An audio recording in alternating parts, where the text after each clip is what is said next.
Hey guys, welcome to another episode of Unexpected Podcast. Today we're going to do the second installation of how to play and how to beat Easterlings, I guess it is. We're going to have Matt bring his proven Articon Nova, just Easterling list he's played for the past while against Evan's anti-Easterling list. So, as always, we have Matt, Evan, myself, and Devin, all from across the globe. And yeah, let's get into it. Just curious, Rainier, what do you mean by he's going to play him? Oh, good question. Thanks, Devin.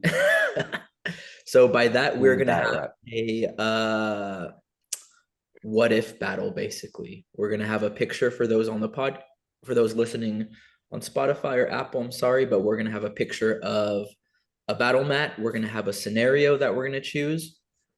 They're gonna veto it, and they're gonna play a hypothetical battle on that.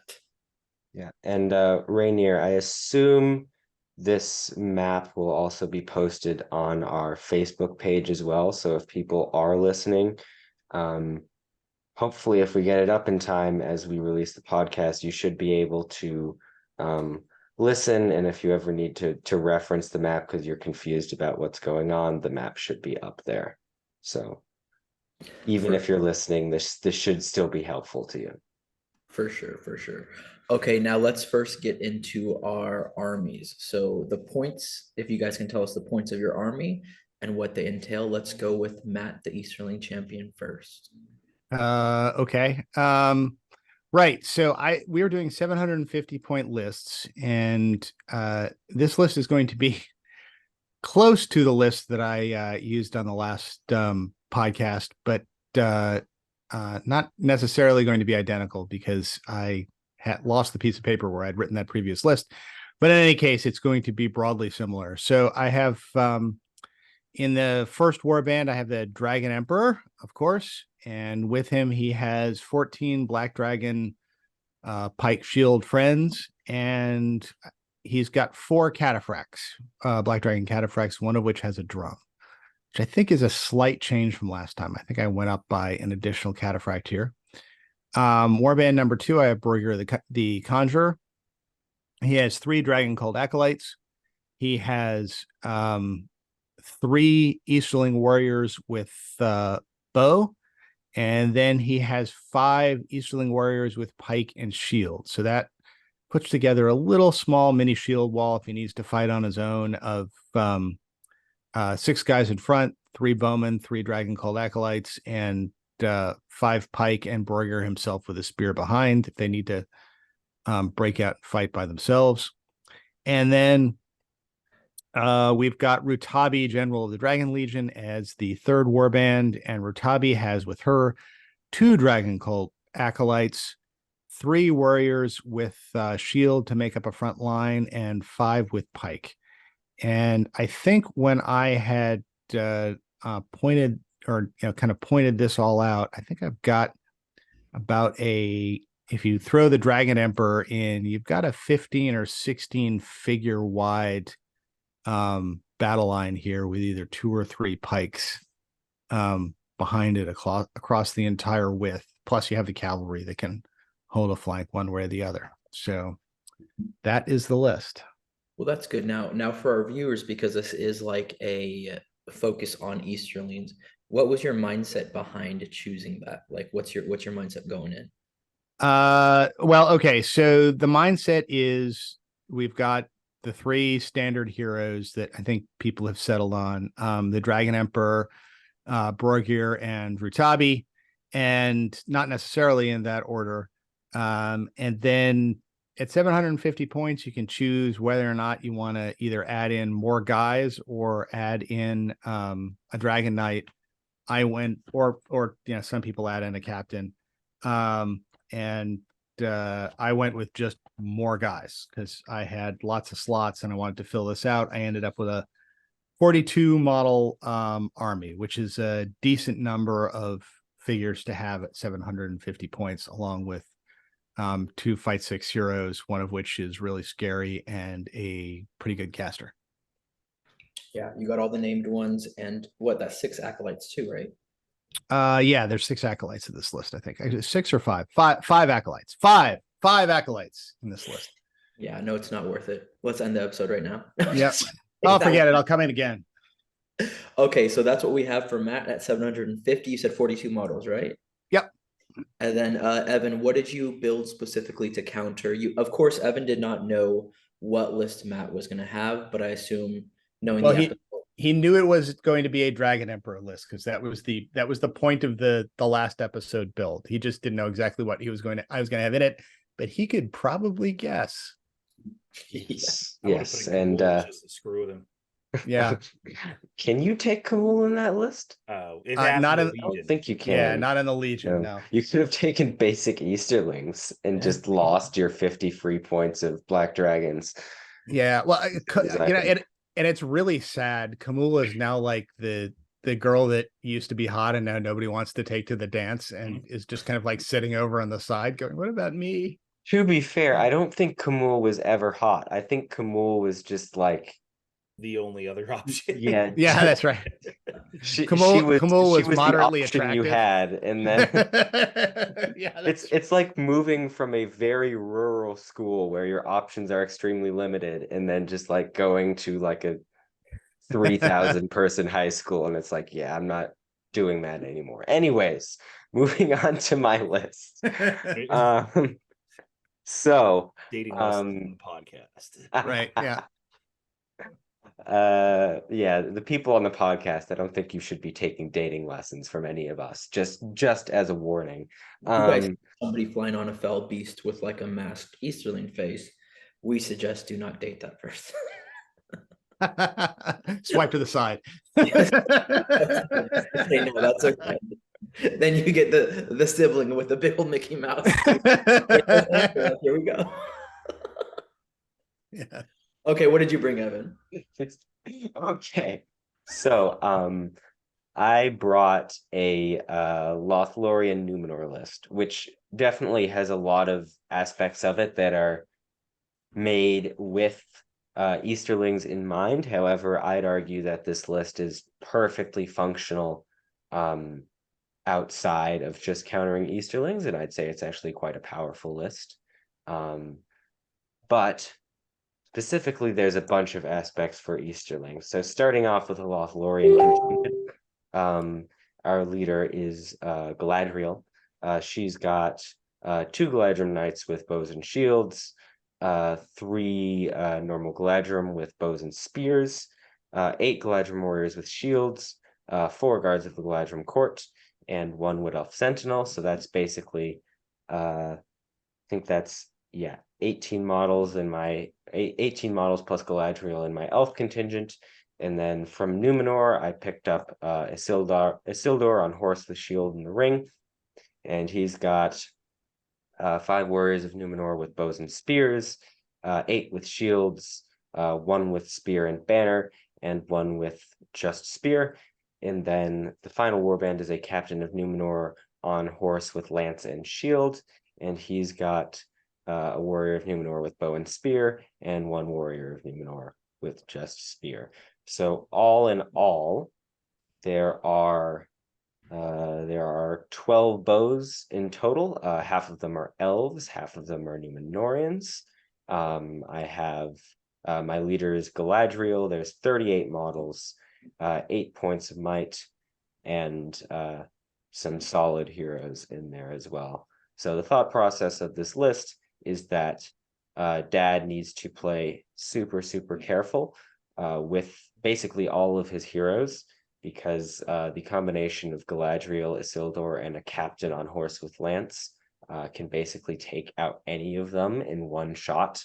So if he ever not even exposes them, but just puts them into combat and I win a heroic move roll off, he is in a huge amount of trouble with his heroes. So he needs to play very cagey. And the rest of my army I created with a majority defense 6 front line, with either Numenor spears with strength 4 behind, or Galadrim pikemen with fight 6 behind. So either of those options, I'd say, does quite well against the Easterlings. The Strength 4, obviously, killing them a lot easier than they kill you, and the Fight 6 being able to reliably win against them. So all in all, it's slightly smaller, 4 models smaller, but in combat, I'd say it does a bit better, and it's very good at shutting down their heroes. And Only I just had Kamul. if only you had Kamul, though. I mean, I have Fight 6 guys, so you probably wouldn't have enjoyed that either. But yes, as a warning, I had the same thing that happened to Dad happen to me, so I lost the list. So this is the best recreation I could make of it from my memory. I think both of us got pretty close to what we made last time. So just note that if we used our original lists from the previous podcast, nothing would really change about this mashup. So it's going to be authentic enough. Nah, typical Iverson excuses, guys. They're probably 36 points up. Just joking. I actually made a 1,000 point list. You got me. Yeah. Yeah. We're Well- like, wait, how's Sauron on the Last Alliance army? Like, what is this? Fortunately, I also made a 1,000-point list. So Yeah, I Yeah, did well- actually forget to mention that in the 4th warband of my army, there's a Smaug. So other than that, it's pretty much exactly the same as what I said in the last podcast. Okay, so let's look at the hero breakdown. So Matt, you have Emperor Rutabi Borgia, right? right. And then Evan, you have Isildur with a ring and a horse. You have a captain with a lance and a horse, and you have Galadriel. And to be specific, it's the Galadriel from the Lothlorien list. Yes, the girl walking around with her fists. Perfect, sounds good. So that's what we got, guys. And then real good matchup, actually, I think it is. You have the defense 6 horde of the Easterlings with some throwies. And then you have the fight 6 selective with strength 4 Numenor. So it's going to be a good matchup, guys. All righty. So do we want to put the board up next? Yeah, we'll put the board up and then we'll talk about the 3 scenarios you guys are going to veto from. All right. 1 second. I'm just going to screen share the board here.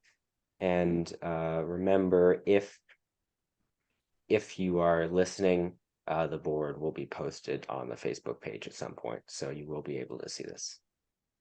All right. So why don't I talk through this board? Because this was from a tournament I recently played in at Paths of the Dead in Marlborough, Massachusetts. So this is a pretty standard Easterling type board. I'm going to feel kind of at home here. There are, as we're looking at this board, I'm going to just arbitrarily define the side that's on the far side from me as north, and the side that's closest to me as south, or at least closest to where somebody would be sitting in a chair. There's a side of this board. So if we start on the north, in the northeast corner of the board, there's a cluster of like three largest tents that kind of make up the northeast corner of the board. And then the northeast corner of the board is kind of walled off by a water feature that's maybe about 2 feet long and goes kind of diagonally from the northern center of the board to the eastern center of the board. It has some wider areas that are maybe 4 inches wide, and then some narrow areas that are probably 1 inch wide, and that stuff would all be shallow water. But the northeastern corner of the board has kind of a water feature that protects it there. Then there's about a half dozen kind of large buildings, multi-story buildings with flat roofs that somebody could climb up onto and shoot from. And they're scattered, running from the northwest corner of the board where there's one, and then there's kind of an uneven line of these things that stretches through the middle of the board, down to the southeast corner of the board. There are 2 fairly large buildings, one just north of the center of the board and the other just south of the center of the board. So They, if it's fighting in the middle of the board, there's going to be some impact to those. And then on the western side of the board, on the other side of those buildings, there's a couple of tent awnings and some small little terrain pieces that are scattered there. There's like 4 of them, but it's pretty much open on the western side of the board.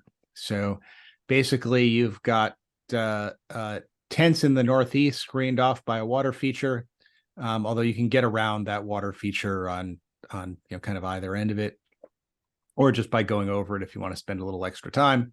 And then you've got buildings that kind of stretch across the center of the board from the northwest to the southeast, and then kind of an pretty much open area in the kind of southeastern corner of the board there.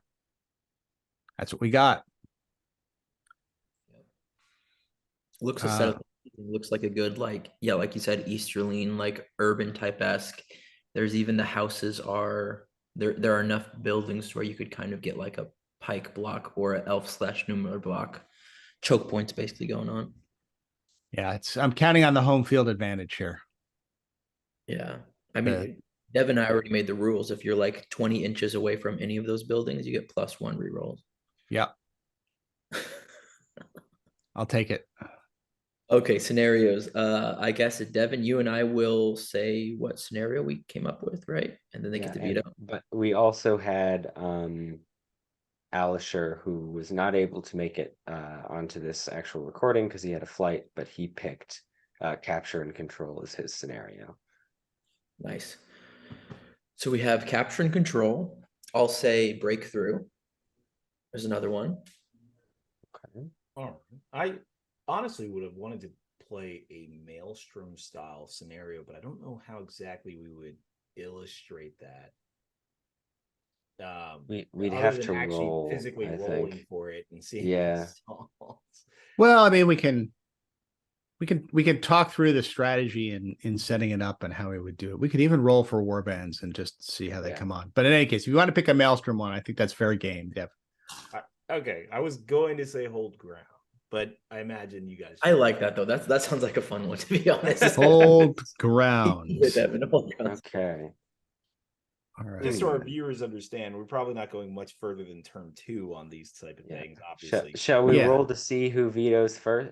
We should roll to see who vetoes first. Do you have a die there, Evan? I do have a die here. All right. I also have a die.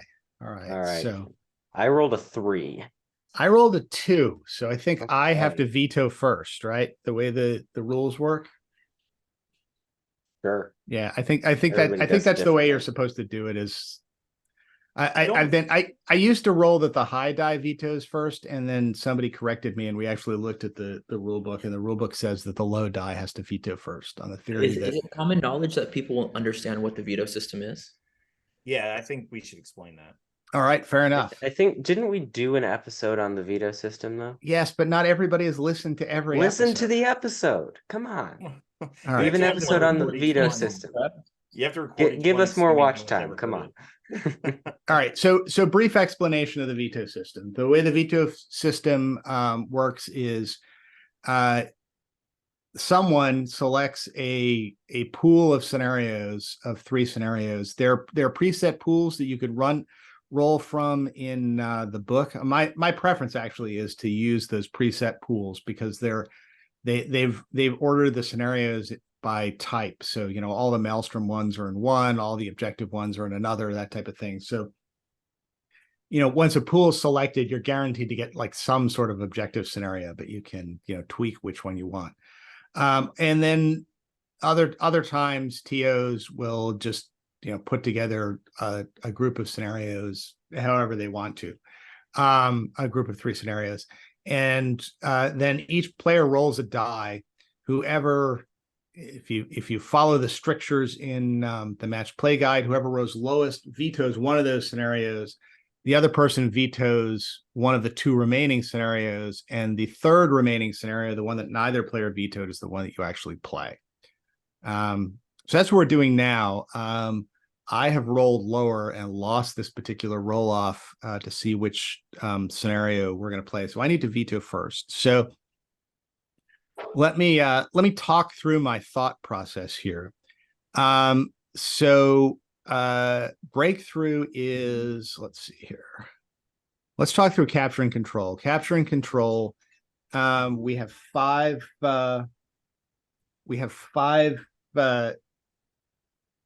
objectives.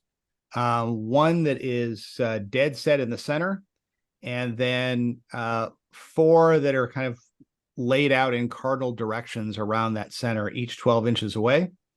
There's an objective on each of those points, and whoever stands on it last is the one who owns it. So they can flip back and forth.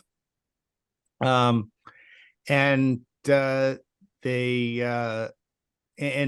as far as victory points go, you at the end of the game, whoever has, if the objective has flipped to your side, you get 2 points for it. There's no points for anybody standing next to it. It's just whoever happens to have it flipped to their side gets 2 points. You get 1 point for wounding the enemy's leader, and you get 1 point for break. So it's all about the objectives, pretty much. So that's capture and control. Let's find breakthrough. All right, so breakthrough has a similar arrangement of objectives. There is no central objective, but the other 4 objectives kind of scattered around in those 4 cardinal directions are both there. So you end up with 2 objectives on the center line, 1 to the left, 1 to the right. 1 objective that's kind of behind one side's front line, and the other is behind the other side's front line in the center. The points are different. So for the objectives that are behind your front line, you only get 1 point if you own that. But the other player gets either 4 points if if he has exclusive control of the objective that's on the far side, the one that he's trying to get to behind your lines. If he's got a model on it and there's none of your models within 3 inches, he gets 4 victory points. And if he has more models, he gets 2 victory points. And then for the 2 side objectives, they work the same way, where if you get exclusive control, you get more victory points. It's 2 victory points to whoever has exclusive control of the side ones, 1 victory point if you've just got more models. And then you get 1 point for breaking your opponent. You get 1 point for wounding the leader, and 2 points if you kill the enemy's leader. So slightly less emphasis on the objectives, but the objectives are still the lion's share of the points. And what you really want to do is clear your opponent away from the far objective. Okay, so that's breakthrough. And then hold ground. Hold ground's an old stalwart. Hold ground is Maelstrom of Battle deployment, so we can have war bands coming on any place around the board edge using the kind of the random deployment system that hold ground has. And let's see, as far as victory points go, you get 3 victory points. So there's a center objective, just place dead center in the middle of the board. Whoever has more models near the center objective gets 3 points. If you have twice as many, you get 5. If you have 3 times as many, you have 7. And you get 1 victory point for wounding the enemy's leader, 2 for killing him, 1 victory point for breaking your opponent, 3 if you remain unbroken. So those are the 3 scenarios. So how do I want to approach this?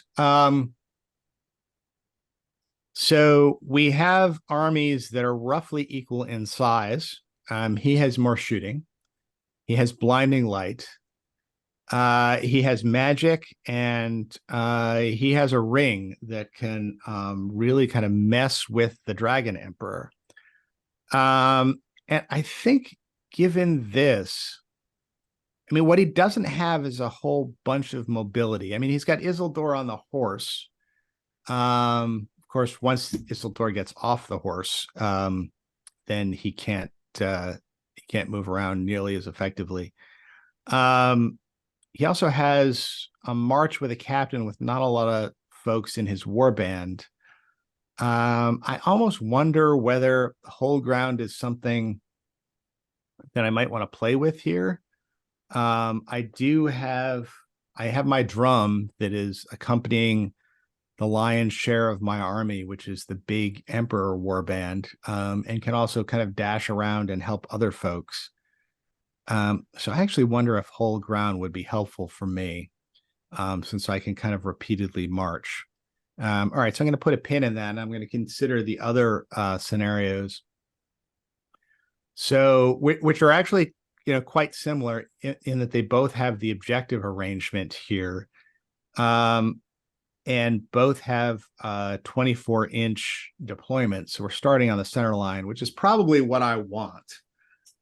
Because what I don't want to do is I don't necessarily want to have a long approach march here.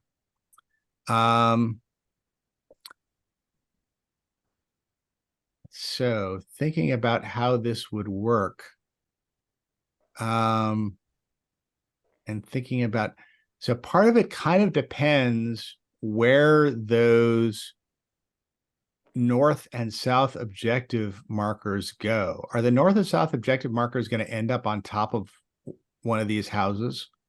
Or No, I think they're going to end up relatively close to the houses, though. close to, but not on top of a house. Yeah. Looking from my angle, it doesn't look like they're going to end up on top. Yeah, I think that's right.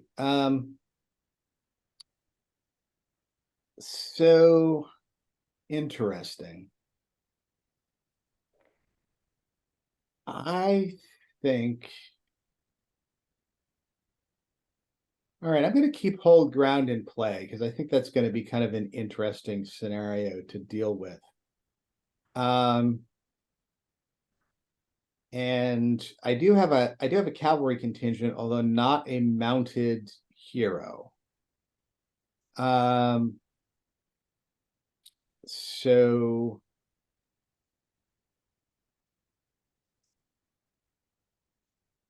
you know what I'm going to do? I'm going to veto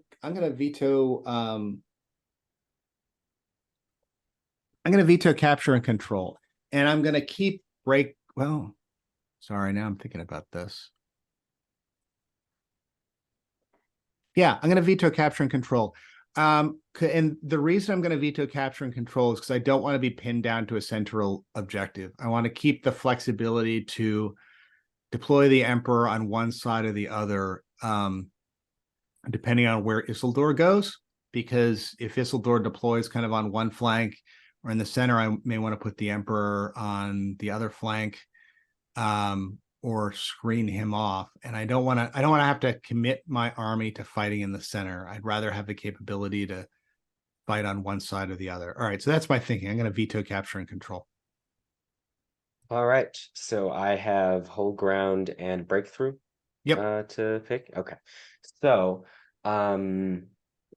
I dislike hold ground for the same reason that Dad likes hold ground, in that he does not need to spend resources to move 9 inches to get to the center. And in order for me to match him to get to the center, I'm going to need to burn a ton of resources, and then get into combat with probably either 6 or 5, depending on if I channel Blinding Light Might, compared to his 8, which can also be amplified by Rutabi.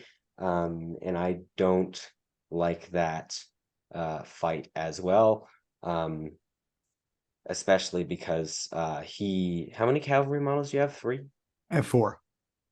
4, okay. So he has a larger cavalry contingent than me, so he can either use it to screen off the large number of choke points that there are, either forcing me to burn more resources on heroic combats, or giving me a bit of a challenge getting into the center before he does.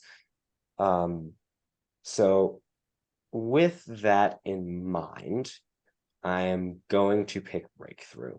And I think breakthrough actually makes for a very interesting scenario, though I do have a question to pose because I'm not super versed on objective rules. Are objectives cylindrical in nature when you measure range, or do you measure from the objective? So as in, do you have to measure up slopes? Yeah, you have to measure up slopes. Up slopes. Okay. Yeah. So that's going to make this significantly harder for me. But I'll see what I can do about that. But yes, we are playing Breakthrough. All right, so we're playing Breakthrough. And let's see. I wonder if.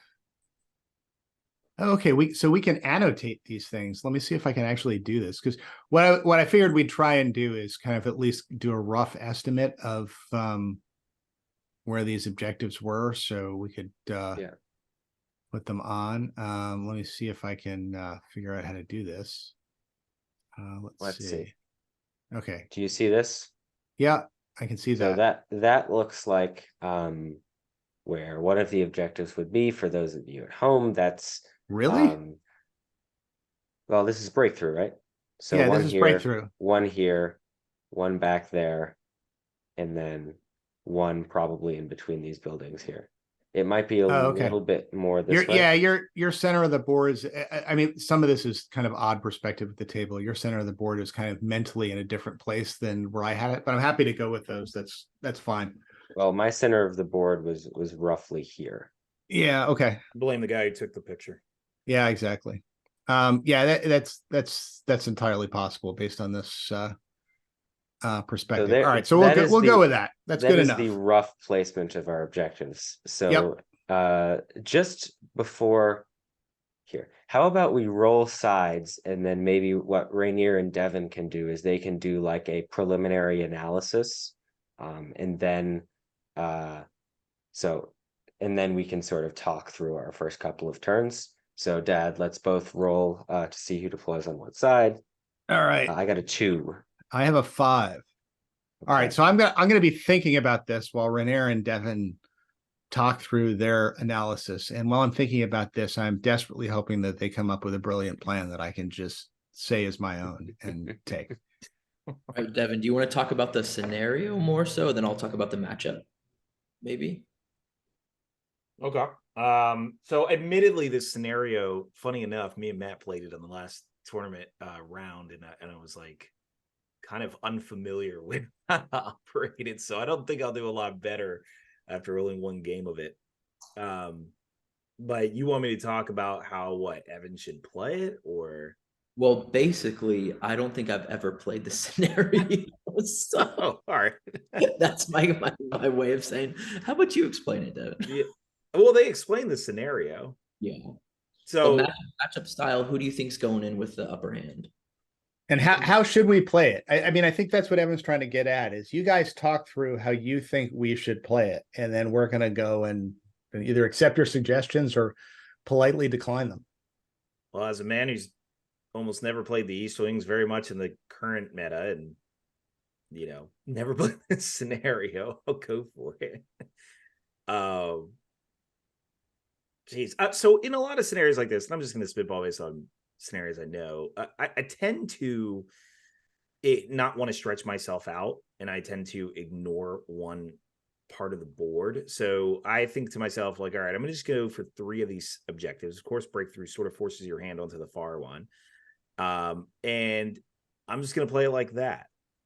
And I'm not even going to bother. So here in this matchup, if I was Matt, I would actually probably want to take the one in the water. Only I forgot how many cav models he has, but it's I have 4. 4. So even from that perspective, I mean, I don't know that I want to trudge a whole army up the center, but depending on what direction I'm going, and I'm assuming I'm coming from my perspective down southeast to up north west. Oh, well, I guess I can flip. What direction are we playing the board? Can we flip this anywhere? No, actually, I think we are. Because we're assuming that Dad, you won the roll off. How about you pick a side, and then it will be easier for them to analyze when they know all right. which sides we're on. That's fair. Okay, so I'm going to pick a side, and I'm going to pick this. I'm going to pick the south side. And the south side was not an option, because I'd want that water to my back. Whether it's an option or not, I have chosen the south side. The south side. Yeah. Okay. And I'm assuming, frankly, that it's not. But because I don't know. So my assumption is Evan's going to avoid the water. So I'm gonna then personally. Elves don't like water. They're like cats. Yeah. I mean, I know that knocking down Easterlings in the water is a thing, but like he doesn't have any cav models. He doesn't have anything that knocks. I have 2 cav models plus a captain on horse and a Sildor, Oh, yeah, which yeah. is not as much as what Dad has, but it is still well, technically it's the same with heroes. I'm just like, if you but fight me in the don't wanna- water, Tremor is going to cause you a lot of problems. That is true. So I'm personally in my head thinking, okay, objective on the east side is pretty much my easiest one. Isildur is coming off that horse most likely. If you apply enough pressure, he'll want to put that ring on, or if he has an opportunity. So yeah, that's how I would end up playing the game, to just totally destroy my opponent while focusing on the southern, eastern, northern half. And then I think the buildings give plenty of, methods to block off any advance to my southern objective. I mean, just because you have more troops by like 8, right? Like how many? It's difference of 4. 4. Okay. So not as extreme. Your defenses are, Easterlings are slightly more defensive, but not by a ton, other than the phalanx rule in a tight space. But yeah, I mean, that's the initial. I mean, I can keep going, but I don't want to take up all your time for your own like actual placement. But that's how I tend to play a scenario like this. And then I have my cavalry or some units, maybe acolytes, I don't know, but like positioned in such a way where after about the hour mark, I would then shift to get that last objective. But I usually wait until that point, and I just make sure I hold my 3 while destroying my opponent. So, but that's just the basics of the scenario, and that's kind of barely considering the armies and their strong seats and such. But other than Now that, you deploy 24. What's the deployment? 12 inches? I'm assuming No, it's 24 inch. it's 24-inch deployment. So we both deployed at the center line. Yeah. So I just, my assumption would be Evan would be positioning himself not in the water. So that means I would take that. But and hell, if you actually took it really solidly enough, if like that water is to your back and you obviously clearly have it, then I'd start positioning for the west side one, since it's, I only need one model to hold it. But like I said, I don't play the Easterlings, don't play this scenario too much, but that's my initial thought. And that's just only analyzing, obviously, from Matt's perspective. So from Evan's, I'd think about other stuff. Yeah, I don't know. I'm in the same boat. Like, I don't play either, really, especially Legion. I am painting them right now, but but I would say, yeah, I think Evan needs to play it more aggressive than Matt. Matt has the luxury of having a few bows and a few thrown weapons. So in the aspect of like the game taking its time, I can see Matt having more an advantage if he plays it defensively, because Well, Evan's got 12 bows. I don't think his bows are, I mean, he might deploy back, but I don't think he's going to give you that much ground. no, he still needs to kill it. Roll a 6 to kill anything. I mean, you're one drum movement away from getting in. Like, you'll close in the bows so quickly that I don't really think his bows matter that much. Other than it forces us to be aggressive. If that's what you're saying, is that you can't sit back and shout at him, then yes, I agree. But I don't know love how this is turned into us versus Evan. No, I get you though, because if Evan stays back and shoots, you kind of have the advantage to just throw everything at him, cause some chaos with magic, blah blah blah. Yes, maybe the Emperor will be killed eventually, but the game will end with you pushing him back and having more of the objectives. So I'm more curious to see what Evan does, because I think Matt has more of an opportunity to kind of like, because he has the drum, he has all the movement, choose what he wants to do based off that. We'll see. All right. All right. So So I owe you a warband, don't I? yes, you do. All right. And if you So want to just like mark the general Yeah, area that's where what I'll you're do. putting that warband. So before I do this, I guess we should talk a little bit of, we should give a little bit of a terrain discussion here, at least what impacts deployment. What really impacts deployment is, so we've got basically we've got a right-hand objective that's in the middle of a pond, or at least in the far side of a significant pond there. And we've got on my side of the board, we've got a rearward objective, between two buildings. And then we've got a left-hand objective that's on the center line. And between the center of the board and that left-hand objective is a significant building. It's like a 3-story building. It's maybe about 6 inches on a side. And it really divides the center of the board, so that the left-hand objective is kind of on the west side of that building. And then, there's kind of a central corridor between there's kind of a central corridor between that pond in which the right-hand objective sits and this building. So what that does is it creates 2 corridors on the map. That building does. One in the center, which kind of is the corridor that leads from the expensive objective I'm trying to protect in my rear to the expensive objective I'm trying to take in Evan's rear, and kind of the left-hand side of the board. And so I think I'm going to do the best I can to make use of that. So Rutabi's warband is going to deploy first, and Rutabi is going to deploy all of her frontline troops basically in the center, probably somewhat along here. So what Rutabi's front line is going to do is cover most of that central corridor. And that's going to be, about, I think she's got maybe about 7 figures wide there, that she can cover with some pikemen. And there's going to be a 1-figure wide gap between that end of the western end of my battle line there and that big building in the middle.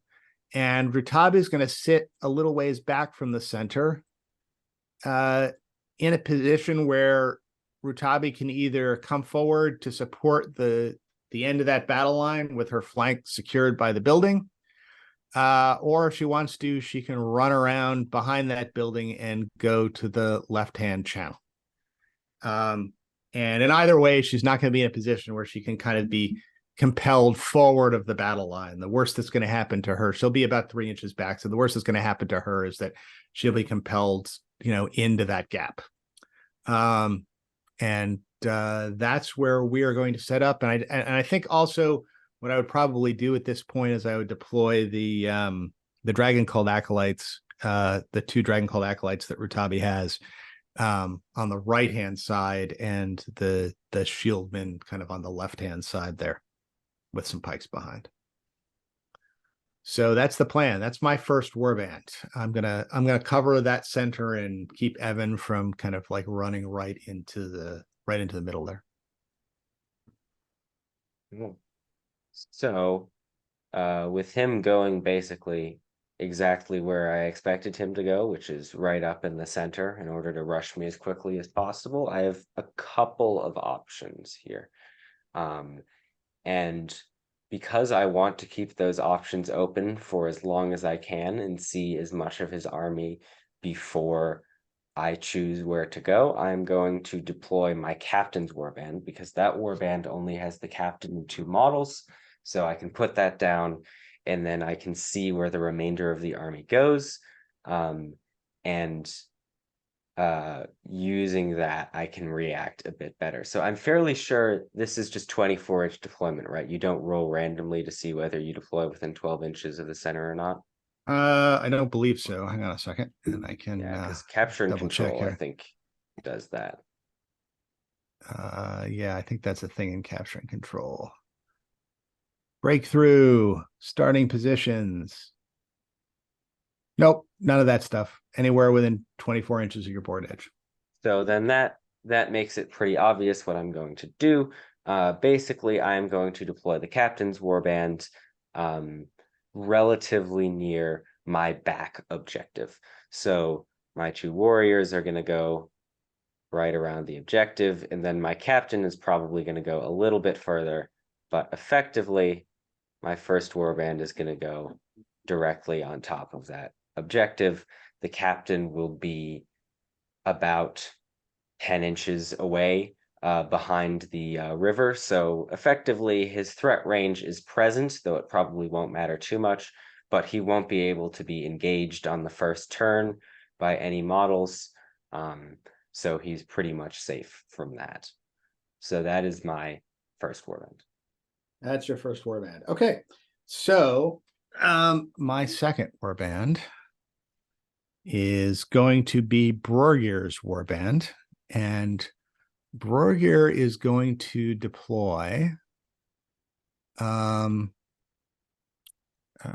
probably along the lines of right about here for the front line.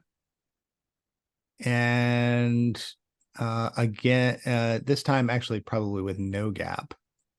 And Brorgir is going to hang out back again behind the house, peeking around the edge. And this line will go out, and it may have to be refused somewhat to stay within 6 inches of Brorgir. So basically, I'm putting a front line out on the other side of the house in a place where I can contest that left-hand objective.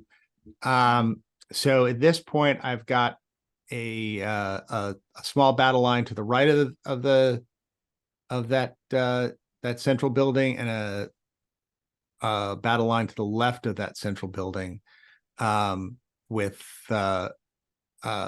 and contesting the left objective there with Rutabi in a position where she can flex either way, and Brorgir in a position where he can flex either way, behind the house. Okay. So, with that deployment done, now is when I really need to make the choice about where I want to fight and in what terrain I want to fight him, because he will have to come to me because I outshoot him by a decent amount. So the real question is, how do I fight him in a way I want to fight him, whilst also being able to get to the objectives in a reasonable amount of time before the time limit of the scenario ends? And there's a couple of options for that, but I think the safest place to deploy while still being able to effectively contest the objectives is behind the river near those 3 tents.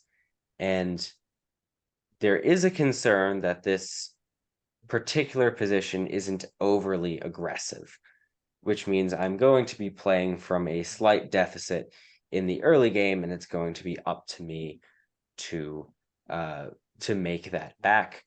But I think that this is probably going to be the optimal choice, because if I deploy right in his face, I either have to split up to fight the 2 separate warbands, or cede the western objective almost entirely, and also have a river between the main part of my battle line and both of the northern objective and the eastern objective.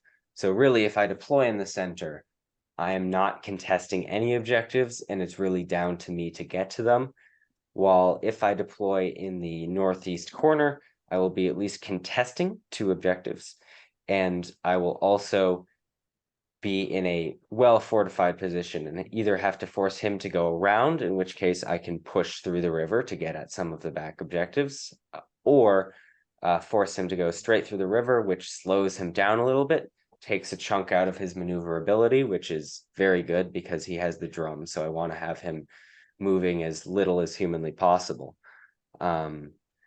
So I am going to deploy, really doesn't matter which warband I do, because both he and I know that most likely the other warband is going to go there too, but I am going to deploy my Isildur warband in this gap over here, and basically I'm going to deploy them in a way so they're spread out. So if I wish to deploy Galadriel's warbands near them as well, which I am most likely going to do. They're spread out so the elves and the Numenorians can work together in a fight. So there's one spear supporting the other, basically. All right, so that is my Isildur's warband. That is Isildur's warband. And just out of curiosity, where is Isildur? So Isildur is currently sitting behind the lines, but I've left a gap and at the edge of the lines for both tents. So if you imagine my models are all in the middle there, and then both tents are on the ends, there's a gap for a cat base to fit through either way, but he's behind the lines. All right, so you've got a tent anchoring either side of Isildur's warband there. You know, your problem is, Evan, your two tents. Very funny, Dad. Sorry, I'm a dad. I was constitutionally required to make that joke. You're gonna start making those jokes soon, Rainier, and that's right. When your child gets old enough, they're gonna hate you. For sure. All right. Well, just so you're aware, I might be pretty much out of time. However, just based on the fact that Matt completely ignored my battle plan and did like the opposite, I'm going to vote he lost. All right, fair enough. All right, so I have one more warband to put out, which is obviously the Emperor. The Emperor has 3 contingents. So based on where Isildur... So the original plan was, if Evan was going to try and fight me toe-to-toe, was to keep the Emperor kind of behind the building that bisects my my battle line, and whichever way the Isildur went, the Emperor was going to go the other way. So Evan has basically committed to the right, Isildur to the right-hand side, and I suspect if he's deploying over there that that's where his army is going to be. So the left-hand side isn't particularly important. So I think there are going to be some black dragons that start over here, but not many. The bulk of the black dragons will end up starting, and probably actually those black dragons will end up having to start a little ways back to stay within 6 inches of the Emperor. But the bulk of the black dragons are going to start on the right. The Emperor is going to kind of start on the right by Rutabi here, somewhere in the backfield. And then we've got the cavalry contingent of the 4 and the drum of the 4 or 3 cataphracts and the drummer that are going to stay in the back to make sure that they can get, and probably make sure that they can get as many of the black dragons on the right as possible, the Emperor, obviously the Cav themselves, and probably the entirety of Borgir's warband. And that's going to be the determination of where they're going to start to try and get basically the left-hand side of my force moving, and be able to, kind of get some marches and some extra distance out of that first turn. And then we'll talk about kind of where they go on the first turn. All right. So Evan, you've got another warband that you need to put up here. So this is the final warband, and it's going to be Galadriel, and she's basically going to pop up. Oh, 1 second. She pop up in a zoom. Oh, she is going to do no such thing because I just, for some reason, canceled my. There we go. Got it back. She is going to pop up basically over here, as in, this looks like a very wonky sandwich, but basically it's the 2 warbands are basically deploying together, with the elves and the Numenorian supporting each other. Galadriel is she is going to be towards behind the lines for now, I'd say, but that can change because Dad's offensive pressure isn't, or not his offensive pressure in the form of shooting isn't extensive, so she doesn't have to stay super safe.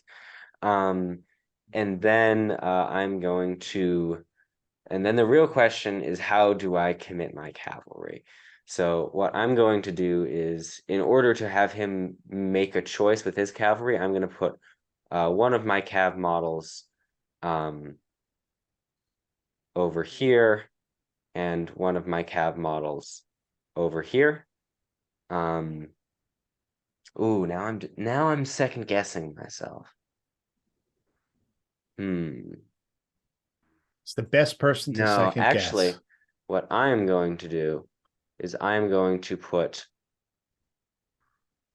both cav models over where I put that green dot. So basically right on the 24-inch line, and they're going to be decently close to that eastern objective. So that is my deployment. And then Borgir is on the other side of the house, so I have no threat of any tremor from them. And obviously, they're staying out of range of 15 inches of Borgir, so he can't drum and then tremor them, and out of 6 or 10 of his cav models and his infantry models. So that's my deployment. All righty. So the objectives, real quick, the objectives, since you both deployed, what's the points again for the objectives? Do you have to hold them? The side objectives are 1 point if you have more figures near them at the end, 2 points if you have only your figures near them at the end, and I think near is 3 inches here. And then each rearward objective is just 1 point if you hold it, or if you have more figures, and then 2 points if rear objectives are 2 points if you 1 point if you hold it, if you hold your own. And then if you take your opponent's, it's either 2 if you have more figures or 4 if you have exclusive control. Okay. So what you're trying to do is you're trying to take your opponent's objective while holding your own, but holding your own is kind of weak T points wise. I also forgot to mention my Sentinel, which is a very important aspect of my army. My Sentinel is going to be deploying with the cavalry models for now. With the cavalry models for now. Okay. Interesting. Got it. All right, so let's figure out what we're gonna do, shall we? All right, so I think.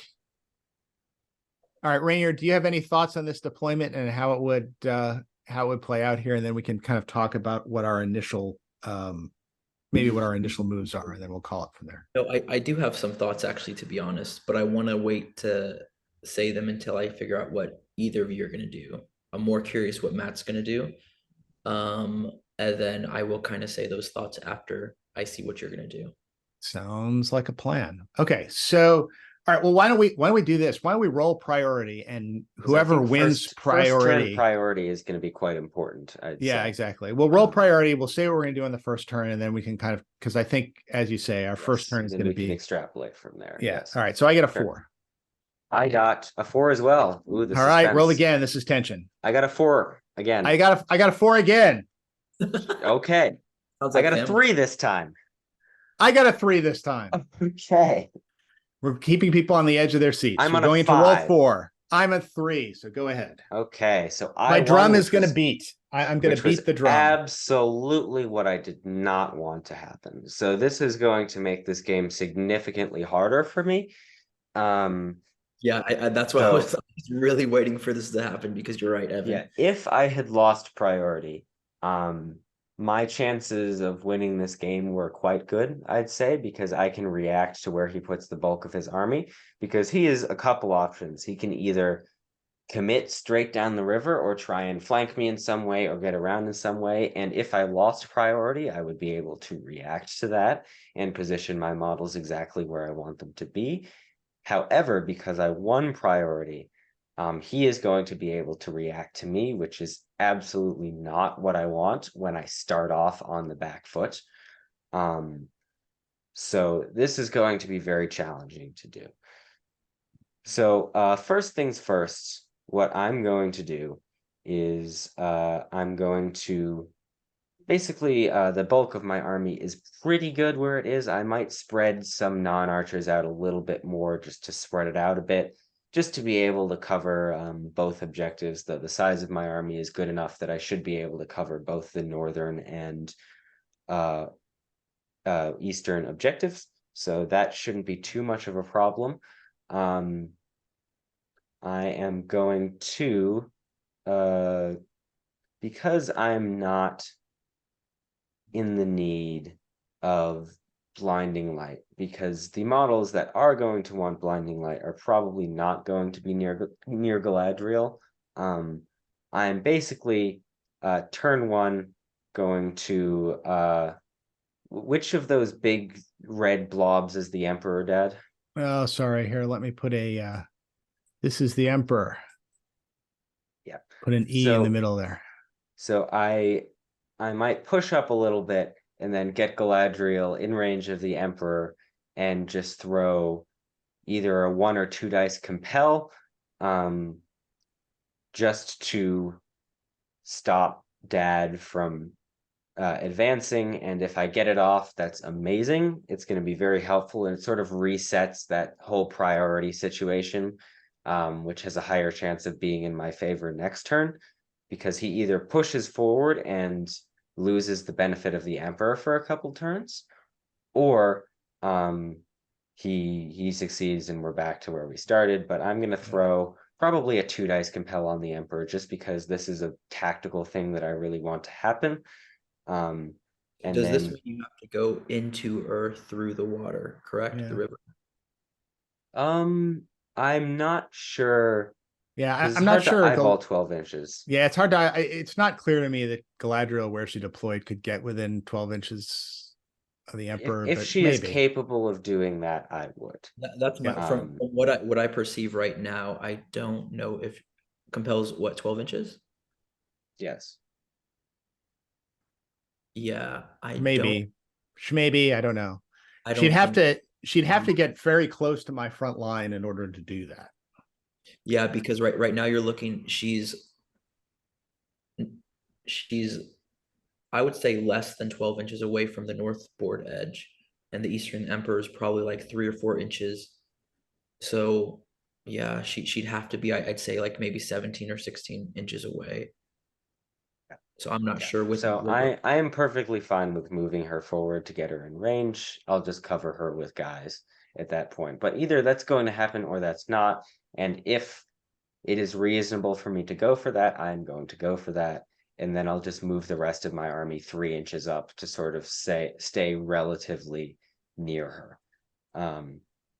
But yeah, that's my plan with Galadriel turn 1 if it goes off. If I for some reason cannot get in range, I'm going to just throw either I'm going to throw probably just a 1 dice compel on Rutabi, just to make it so if he tries to rush me, Rutabi may be out of the fight for 1 or 2 more turns than if she was not compelled. And other than that, my Sentinel is just going to try and force a Cav model to make a courage test. Depending on where are your Cav models, back behind the house? Yeah, that's where the Cav models. So they would not be able to make the Cav models make a courage test. So I think the Sentinel would just grab either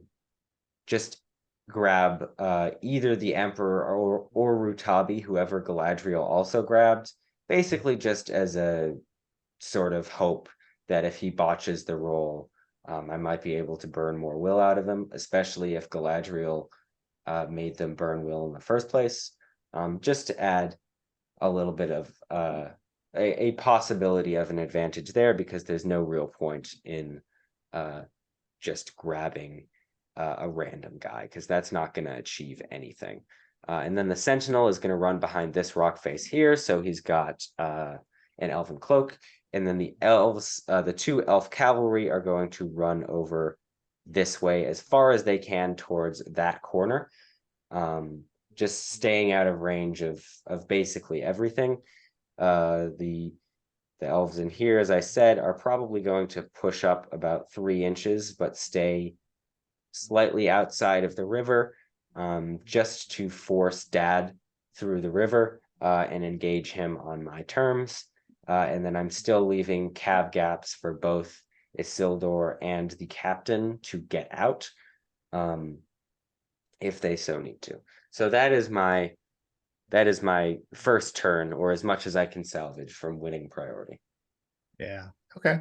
So so I think what's probably going to end up happening with me is that the I guess the real question here is, what do I do with the cavalry?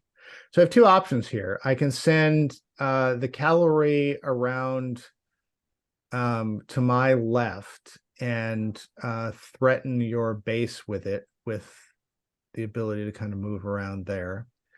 Or I can send my cavalry around to the right and kind of get in range to check your cavalry, run down your sentinel, and kind of come around the flank there. I think in the end, given that you've got somebody with might on you've got a captain Both my over captain independent and my back. Isildur, by the way, repositioned to the center of the line, so he's not on the objective. Oh, he's not on the objective there Yeah. anymore. Oh, okay. All right. Well, that's interesting. So all right, well, that changes things a little bit. So I think what I may do then is, yeah, all right. So I think that's okay. So what ends up happening is my battle line repositions. So basically, it's going to be squaring off against yours. So I'll put a little line here with an arrow. Some black dragons, maybe 3 or 4, are going to head down to cover the rear objective, and are probably going to position themselves behind. There's a building right by the rear objectives. They're going to position themselves behind there to hide from shooting, and cover the objective. I will likely be sending a cavalry back there to one of the cavalry back there to support, just hiding out behind a building, just in case you get uppity with your cavalry or lucky with your sentinel. The Emperor and Rutabi will run up somewhere behind the center of the battle line, where they can either flex left to get at your key objective or right to get at the right-hand objective. They'll be behind the central battle line right now. And this part of the battle line will head around the building. And we got a little extra move here, and they're going to kind of threaten your rearwards objective. And I think my shooters are probably going to head back toward the center, just where they can be in a position to kind of threaten your cavalry and keep your cavalry from getting a little too aggressive there. And then the rest of my cav, which is going to be the drum and two other cav, are going to head up and hide behind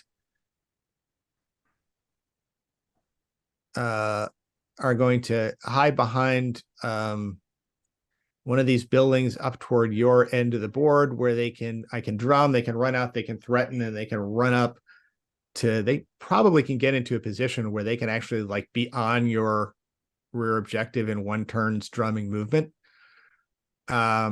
which I think will force you to counter that problem. And I think they'll also be safe back there because they'll be hidden from compels and shooting and things like that. So I think that's my plan. My battle line basically comes up in the center to press you. My cav threatens your rearward objective along with the left-hand side of my battle line. Right-hand side of my battle line threatens the right-hand objective, and I have kind of a handful of force back there to protect my rearward. And if I need to send other stuff over there, I can do that. I can do that later. I think I can handle 2 cav and a sentinel over there with forces available. And we go from there. I mean, if Borgir can get off a a cheeky tremor and take some guys down. Maybe take your.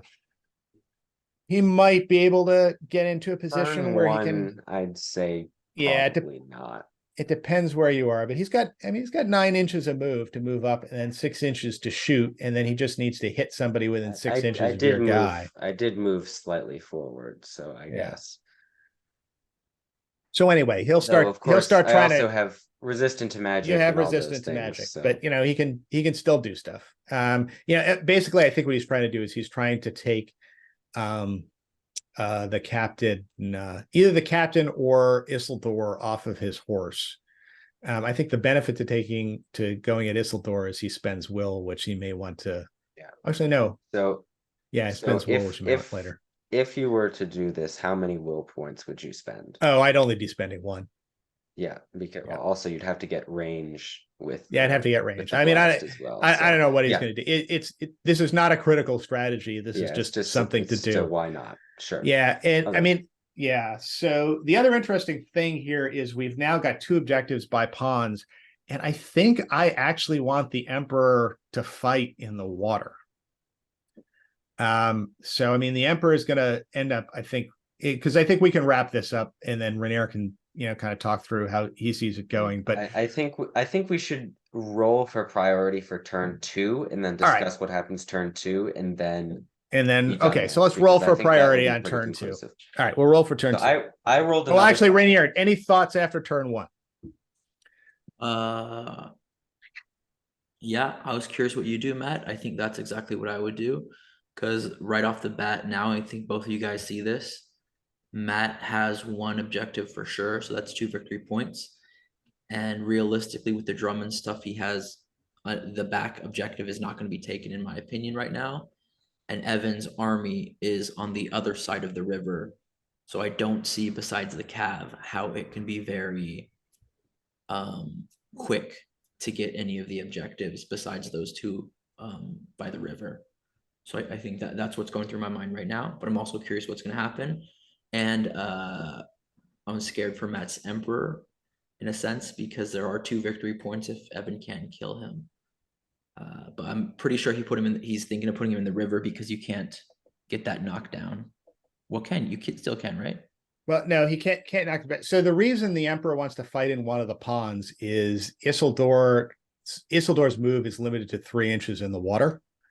And the Emperor doesn't care what he kills, right? He can go in and just, if Evan's got ordinary guys protecting an objective, he can kill ordinary guys. Isildur has to go at the Emperor, or at least wants to go at the Emperor.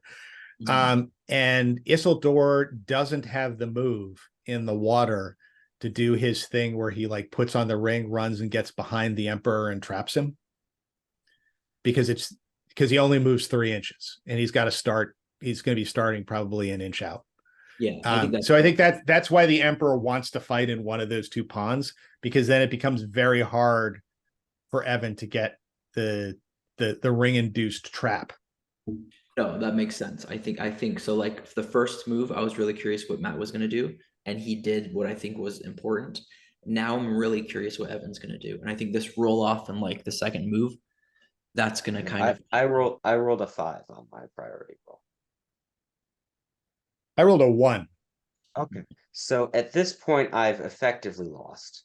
It's going to be very, very challenging for me to win this game.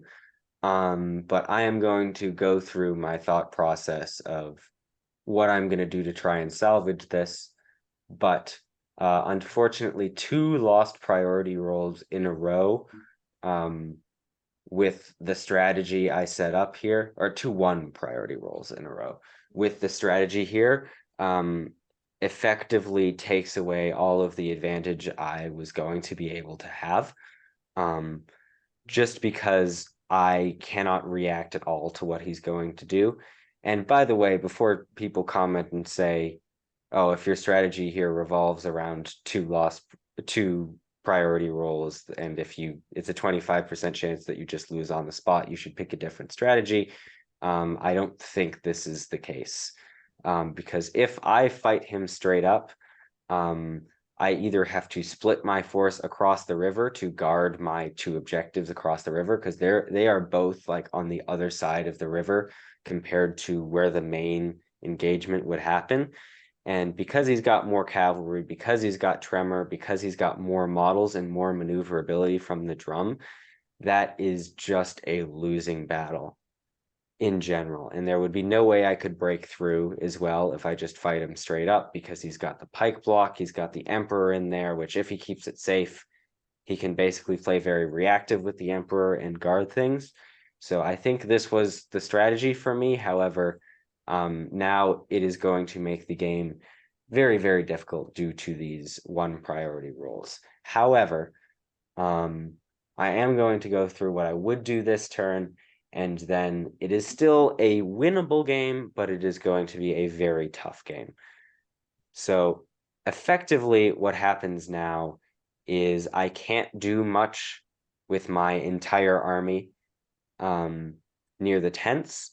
If he had 1 priority, I would have been able to react, charge in, and then I would have gotten a compel off with Galadriel, and then I would have called a heroic combat, charged both my captain and Isildur into that one guy, heroic combated, and gone around to the back objective, and also sent my cavalry over there as well.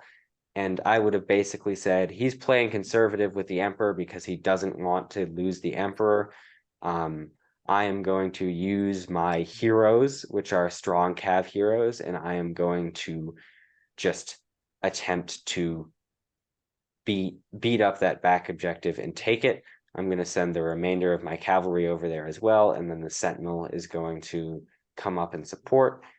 And with that heroic combat, I would have also threatened a dismount from Isildur, depending on whether the Emperor was in combat or not, just to try and burn might off of him. And then I would have reinforced the battle line and sort of fought on my own terms. Now I need to play much more defensively. So my cavalry will go around this building here. The board is sort of cut off there, but I'm fairly sure, right, Dad, there's board around this building. Yeah. You can go around that building. Yeah, so they're going around that way. They have to go the long way now. The Sentinel is probably going to grab some guy over here if he has line of sight. You sent how many guys back there? There were like 3, and then the archers are heading that way too. Okay, well, he's going to grab whoever he can that's near that objective, and then he's going to zip back here as well to stay out of line of sight. Well, to keep his elven cloak from your archers. And then unfortunately, my central army really can't do much, because whichever way I commit, Dad will immediately swarm that other objective, and I basically will never be able to get it back. So I'm just going to stay defending the river. I'm going to basically stay defending the river, not be touching the river, be a little bit back from it, and still have the model count to be able to have the spread to grab both of those objectives. Galadriel now definitely has the ability to throw a compel on the Emperor, and she is 100% going to do that, just to attempt to slow Dad down, maybe try and reset the situation where it's more favorable for me, and just pray. Because unfortunately, this now allows him to move his cavalry models out from behind cover, and I can't react to them. It allows him to react to where my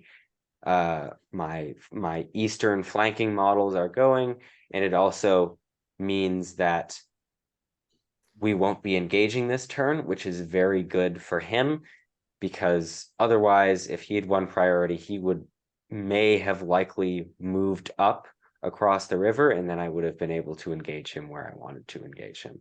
So that is my plan.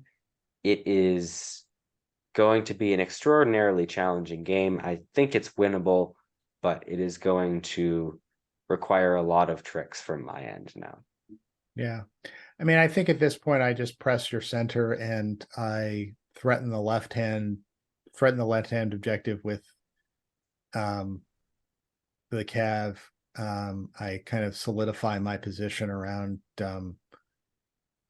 my objective, and I get set to and I start using tremors to kill stuff where I can, and if I may be able to get Burger into a position where I can just kind of shoot down lines of elves and kill them. And then I think I try and lean on your objective, because that's going to be a hard position for you to defend there, because to protect your objective, because of so his objective is sitting kind of between a pond and a tent, and the pond is connected to another small pond by just a stream that I can pass over fairly easily. So there's not a lot of depth to Evan's position, and getting his heroes in there to defend that objective is going to be really tough. This is Evan's back objective, so I think I'm probably going to end up trying to press toward that. I think I can probably take that, still threaten his other right hand objective, and still, I can keep one guy back to take the left hand objective, and then my rearward objective, I think I've got enough to contest, unless Evan decides to commit and send his heroes over to take the rearward objective. And I almost think that if he does, I just let him have that, and I take his objective and try and kill the rest of his army. And that may be the way to deal with that problem, but we'll see how it well, we won't see how it works out, but it would be interesting to see how it works out. Yeah, I think we can do very brief, like, closing thoughts of like what we do for the remainder of the game, and then let's hear I was going to say, let's hear yeah. a closing argument from Rainier, but Sure. You guys want me to give it? Yeah, go ahead and give it. Okay, like the verdict on who I think would take it. Well, I mean, any closing thoughts you might have. Closing thoughts that I had with you guys, I think both of you guys would play it exactly how I would too, as well, where it is when it comes to this point in the game. I think Matt just pushing forward is a really good idea, because again, he would contest those two on Evan's side, and I think the lake really, really is gonna play a big part in this, because it won't lend Evan the opportunity to do as much killing as he needs to do, if that makes sense. I think also Evan's in a hard position, because if he wants to get Matt's objective, he does have to commit one or two heroes to it. And wherever he commits the hero, Matt can push with the drum or push with his models in the opposite direction. So I think those are my closing ideas. I do like Evan's Cav contingent flanking, and I like the idea of him hiding behind the building and just kind of being like, whenever he wants, end of the game or whatever. I mean, they're Cav, he can jump into the fray to get the back objective. But yeah, those are my thoughts. I think the two roll-offs took a big factor, the deployment took a big factor, and the reactions of each player took a big factor. But I'll let you guys say more before I make my verdict. Well, so I actually have a question for Evan, and that's, did you consider just deploying opposite me and punching me in the face turn one? And if not, why not? Okay, so tell me why not. I discussed this briefly on turn one, but I'll discuss it again now. There are a couple of things. So if I deploy in your face, I cannot defend those back two objectives. I am simply incapable of doing so. I can't defend the one on the east, and I can't defend the one in the north, because there is a river between me and that is going to be much easier for you to deal with than me to deal with. It is also going to be significantly more challenging for me to even contest your back objective. Because I've deployed my army central, I need to get over the river, and I need to get past that tent on the eastern side, which is going to be much more challenging for me to do. And I would have to, if I wanted to even try to contest that western objective, I would have to split my force, which means that my banner is only going to be effective in one area, and your banner is going to be effective in all of the areas. and you, due to your drum, are better able to reposition your back line to take advantage of my split force. So I'd either I would probably, to be safe, have to just leave that western objective and try to contest it later on in the game, which means I am basically giving you all of the objectives, or giving you a decent chance to get all of the objectives. And due to the speed I know at which you play, and with the precision I know that which you play with, I do not have the time to be able to simultaneously break you and get to all of the objectives Are you before saying we I run slow out of play? time. He's I calling am you a not saying you slow play. I am saying that you do not play ludicrously quickly. Because that's what I heard you say. I mean, Evan was like, "Do it yourself." I'm like, "Oh, it's really play." Then I'm like, "Wait, is he?" No, but I know what you mean, though, Evan. I know what you mean, and I like that you're giving a you are a very contemplative player, Dad, and that is a good thing. You do not purposely slow play, due to the slow pace of my elderly brain. I know, yes, due to that, I know that when I play you, I need to come up with a plan to get to the objectives quickly, and then I can be okay. And unfortunately, my original plan, which is going to be very challenging now that you lost those 2 priority rolls, was going to be, I basically feint the fact that I'm going to threaten the Emperor, and then I go around to your back objective, clear that out with my heroes and my cav models, and then put a little bit of pressure on the side objectives, and then basically just contest the other 2 objectives, possibly win the eastern one, depending on how it goes, but at least get 1 model in range of the northern one. And then I am in a winning position from there, is the thought process. But now that I have sadly won the 2 priority rolls, it is going to be a bit more challenging for me to get to that back objective, which is really going to be the deciding factor in this match, because they're extremely valuable points wise. But I'm not going to be able to get there, and what is going to end up happening is we are going to grind each other down. I'd say probably we'd have 4-ish turns of combat, maybe 5, just because we're both going to be doing a lot of positioning, casting spells, putting models into precise places, which means that one of us might break, but it is entirely possible that with all of the positioning we've done in these early turns, neither of us will break, and then it will come down exclusively to objectives. So it's going to be dependent on whether or not I can get my cav heroes around to that back objective or not. If I can't, then I think the game is Dad's entirely. If I can, I think I've got quite a good shot at winning. So that's my final analysis of the position. All right, Ranieri, your final thoughts? On who I think would take it? Well, your final thoughts. Okay, well, my final, I think Evan said it quite just spot on. You know what I mean? But with that said, I think it's a little more of an uphill battle for you, Evan. I think you acknowledge that.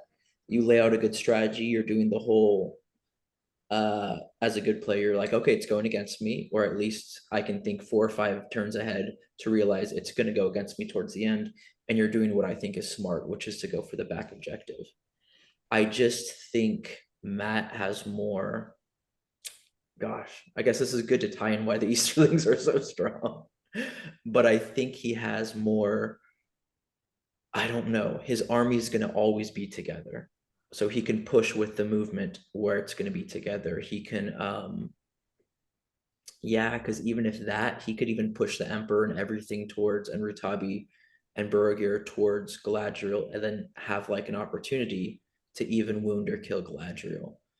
So there are these variables, and some of them go one way, some of them go another way. But I think just percentage wise, it's more of an uphill battle for Evan with all the things that he's outlined. And I think the Easterlings also, this is a perfect example to show Easterlings can play with the scenery really well. And I think that riverbed or the pools, it's like three little ponds or whatever. I think that proves it perfectly because the Easterlings can. I mean, you're in a perfect castle position, right, Evan? Even though you're not castling, you even have like the opportunity to move around it. But that would be a perfect castling position for anyone. But the Easterlings make that backfire because they can push so forward. Because in the initial shooting, you might take out maybe 3 or 4. Yeah, so yeah, that's where I'm hitting. And you have basically one option, Evan, and based on your decision, Matt can have like 2 or 3 options and go either way with it. So that's kind of why I'm like, ooh, I think this is an uphill battle for you. Well, I guess my final thought is that I think Evan's best strategy is to bend the knee and swear fealty to the Emperor. And I think that, frankly, is everyone's best strategy. Yeah. Pay homage to your. I think this game was very reflective of a couple of very interesting things that we probably haven't. Well, one of them we probably have covered, but we haven't really covered enough, which is and the first thing that listeners probably notice, which is the sheer importance of losing priority in the early game and just how impactful that is on these types of games, because losing priority twice in a row really allows dad to sink the boot in, basically, and it gives him all of the freedom in the world to be able to place his models exactly where he thinks they need to be and react to where my models are. And oftentimes when you are using an army that outshoots your opponent and you're staying back, a lot of the game will be dictated by who wins priority and who loses priority. And I think another thing this shows is that Easterlings can win basically anything. Even if we're playing the army that supposedly has this advantage over the Easterlings and will win in a straight up fight, because the Easterlings have extremely powerful offensive magic, good heroes, and extremely good maneuverability and the ability to stack pikes. They can basically be everywhere and nowhere all at once. And that is extremely challenging for even seasoned players to be able to account for. And it forces your opponent to play extremely passively. The reason I castled up there is because the previous times when I've played against Dad's Easterlings, his favorite thing to do against me is to call the drum and then place the entirety of his army on one flank of my army and then just murder that flank. And there is not much you can do about that in a more open position.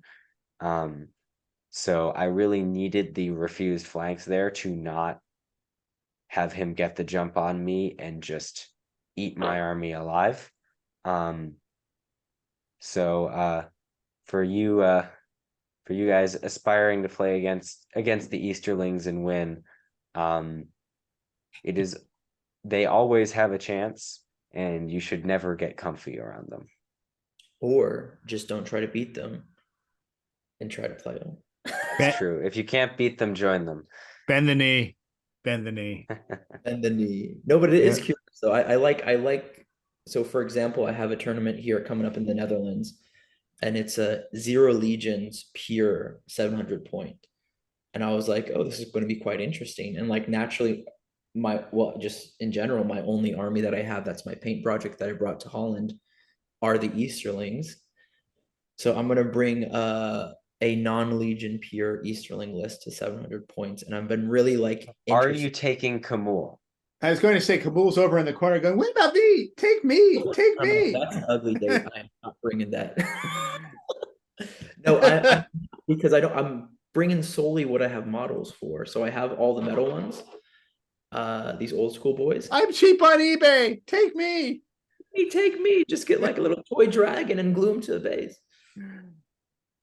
No, but it makes me curious, and seeing also like Matt's reaction and your fighting to it.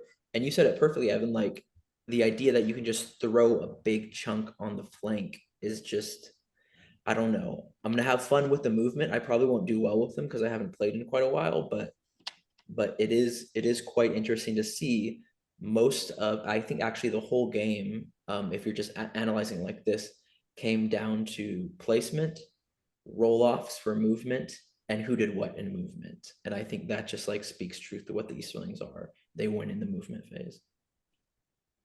All right. Well, hope you've enjoyed this and hope it's been a little illuminating. And we will see you again soon on an unexpected podcast.